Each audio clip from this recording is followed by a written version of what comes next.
బషీర్ నీకు తెలుసా బ్యాంక్ లో సిజిఏఎస్ క్యాపిటల్ గెయిన్స్ అకౌంట్ స్కీమ్ అని ఉంటుంది.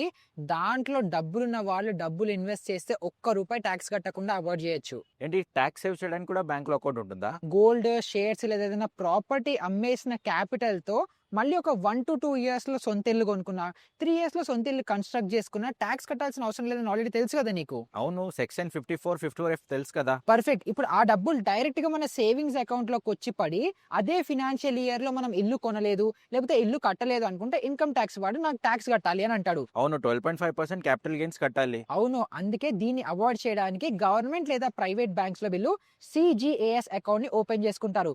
దీంట్లో అమౌంట్ ఉన్నంత వరకు నార్మల్ అకౌంట్ అయితే సేవింగ్స్ అకౌంట్ వచ్చే ఇంట్రెస్ట్ రేట్ వస్తుంది. అదే ఫిక్స్డ్ టర్మ్ అంటే ఒక 1 to 2 years వరకు నేను డబ్బులు యూస్ చేసుకోను అని అనిపిస్తే ఫిక్స్డ్ టర్మ్ తీసుకుంటే ఎఫ్డి నుంచి వచ్చే ఇంట్రెస్ట్ రేట్ కూడా వస్తుంది. అబ్బా సూపర్, ట్యాక్స్ లేదు, ఇంకా బోనస్ గా ఇంట్రెస్ట్ కూడా. కానీ ఒక విషయం గుర్తుపెట్టుకో, ఇంట్రెస్ట్ అనేది ట్యాక్సబుల్.